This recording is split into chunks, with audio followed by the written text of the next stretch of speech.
জুলাই জাতীয় সনদ বাস্তবায়ন প্রক্রিয়া না জেনে সই করাটা বিএনপির ভুল বলে মন্তব্য করেছেন এনসিপির মুখ্য সমন্বয়ক নাসির উদ্দিন পাটোয়ারী। বুধবার দলীয় কার্যালয়ে জরুরি সংবাদ সম্মেলনে তিনি বলেন, গণভোটের বিষয়ে জামায়াতের মতো কঠোর নয় তাদের দল। আইন উপদেষ্টার প্রতি জনগণের আস্থা নিয়ে উল্লেখ করেন। বলেন, সনদ বাস্তবায়ন প্রক্রিয়া বিল আকারে জনগণের সামনে উপস্থাপন করতে হবে। বান্ডেল থাকলে প্রতি সেনমানিতে টাকা বাঁচবে। বিকাশ সেনমানি বান্ডেল কিনে জিতুন প্রতি লেনদেনে। জুলাই সনদ বাস্তবায়ন প্রস্তাব নিয়ে আনুষ্ঠানিক প্রতিক্রিয়া জানাতে বুধবার সংবাদ সম্মেলন ডাকে জাতীয় নাগরিক পার্টি এনসিপি। সনদ স্বাক্ষর ব্যাপারে অগ্রগতি তৈরি হবে বলে এনসিপি মনে করে। গণঅভ্যুত্থানকে মূল ভিত্তি ধরে সরকারকে একটি আদেশ জারির দাবি করেন এনসিপির মুখ্য সমন্বয়ক। বলেন, জনগণের সামনে একটি খসড়া উপস্থাপন করতে হবে এবং তা আইন মন্ত্রণালয়ে ঘুরে আসার আগেই।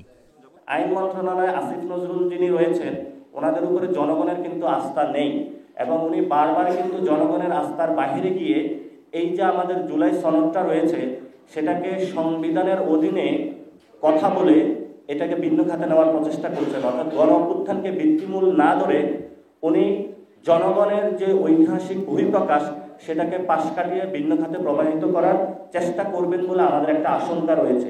প্রশ্নের জবাবে জানান, গণভোট নিয়ে জামাতের মতো কঠোর অবস্থান নেই এনসিপির। যদি ইলেকশনের আগে গণভোট না হয় তাহলে কি হবে? সেখানে জামায়াতের কিছু রীতি, তাদের একটা সাইড রয়েছে, কিন্তু আমরা এটা রীতিনীতির মধ্যে যেতে চাই না বা আমরা এটা ধরে একদম পড়ে থাকতে চাই না। আমরা মনে করি যে সেকেন্ড স্টেপ গণভোট পরেও হতে পারে, আগে হতে পারে। বাস্তবায়ন প্রক্রিয়া না জেনেই সনদে সই করাটা বিএনপির ভুল ছিল বলেও মন্তব্য করেন এনসিপি নেতা নাসির উদ্দিন পাটোয়ারী।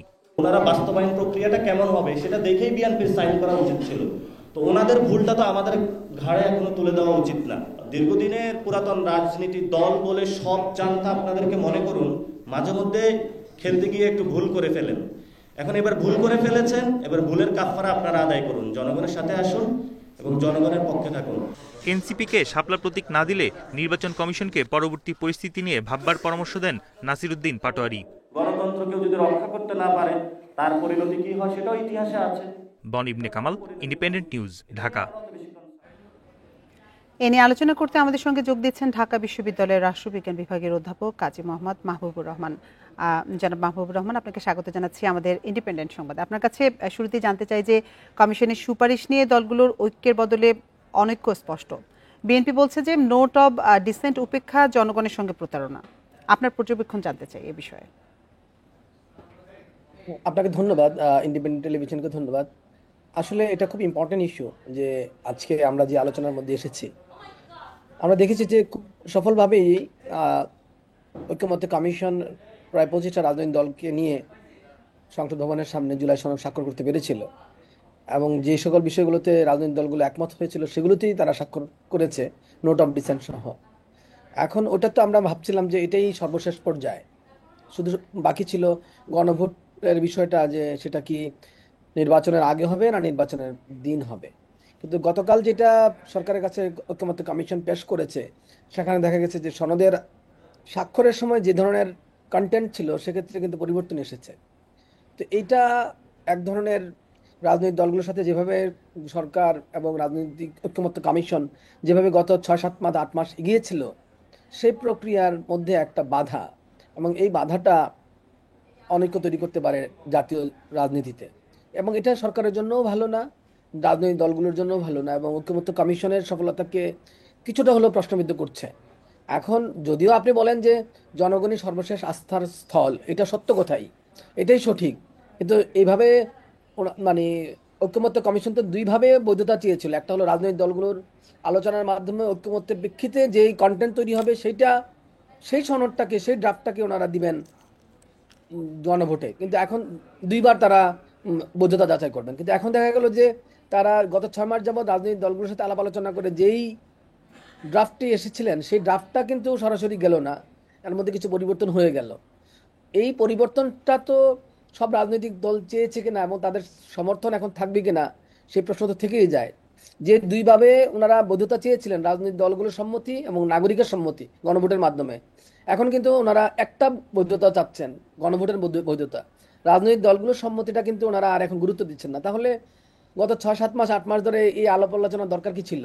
এর আগেই তো তারা মানে ঐক্যমত্য কমিশন তাদের একটা ড্রাফট গণভোটের জন্য উপস্থাপন করতে পারতো, এবং তখন কিন্তু গত এপ্রিলে মেতে একটা নির্বাচন হয়ে যেতে পারতো, বা ফেব্রুয়ারিতে একটা নির্বাচন হয়ে যেতে পারতো, যে নির্বাচনের মাধ্যমে মানে গণভোটের মাধ্যমে আর কি সেই গণভোটটা জি, যে জনাব যাচাই হয়ে মাহবুবুর যেতে রহমান, পারতো। আপনি গণভোটের কথা বলছিলেন, তো এই বিষয়টা আসলে সরকারের জন্য কতটা চ্যালেঞ্জ হয়ে উঠবে বলে মনে করছেন? এখন ব্যাপার হলো যে আপনি যদি গণভোটের ব্যাপারে এমনি আমাদের বিভেদ ছিল, কন্টেন্ট নিয়েও যারা কর্তৃত্ববাদের পক্ষে তারাও তো কন্টেন্ট নিয়ে ড্রাফট নিয়ে একটা বিভেদ আমরা জানি বা অনেকেই চিন্তা করে।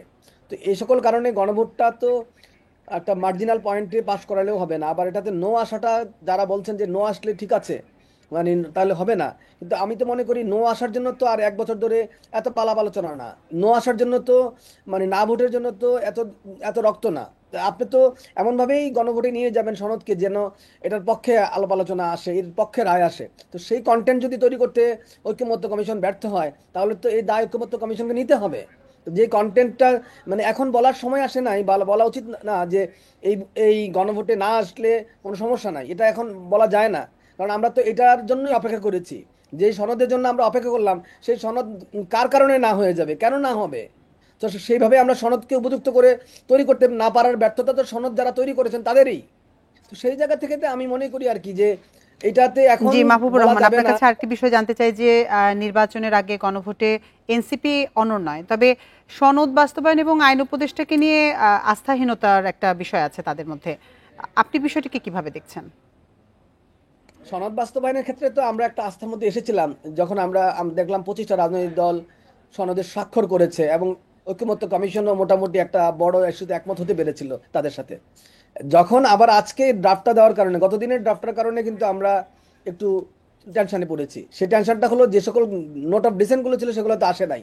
তো নোট অফ ডিসেন্টগুলো না থাকলে তো কেউ কেউ এটার বিরোধিতা করতে পারে। তো আপনি তো আর সনদটা স্বাক্ষর করলেন একভাবে, আবার সরকারের কাছে উপস্থাপন করলেন আরেকভাবে। তো এখন এইভাবে গেলে তো সনদের ব্যাপারে যারা যারা 5ই আগস্টের পক্ষের শক্তি তাদের মধ্যেও এক ধরনের বিভাজন তৈরি হয়। সেই বিভাজনটা তো সনদকেই শুধুমাত্র, গণভোটটাকে শুধু চ্যালেঞ্জে ফেলে না, গণভোটের যে পরিমাণ সেটাও চ্যালেঞ্জে ফেলতে পারে, সনদটাকেও চ্যালেঞ্জে ফেলতে পারে, আবার সরকারকেও দুর্বল করে, আবার একইভাবে আপনার রাজনৈতিক অনৈক্য বিভাজনকেও বৃদ্ধি করে। তো এটা তো আমাদের আসলে দরকার ছিল না। আমরা আরো হয়তো 1 মাস সময় নিয়ে আগেও আরো আলাপ আলোচনা করে একটা একটা স্থিতি অবস্থায় আমরা এটা জমা দিতে পারতাম। এতদিন অপেক্ষা করেছি, এখন আবার এইভাবে মানে ঐক্যমত্য কমিশনের মতো করে যদি জমা দেই, তাহলে কেন 6 মাস আগে জমা দিলাম না? আমার বক্তব্যটা জনাব সেই জায়গাতে। মাহবুবুর রহমান, আপনাকে অসংখ্য ধন্যবাদ আমাদের সঙ্গে যোগ দেওয়ার জন্য।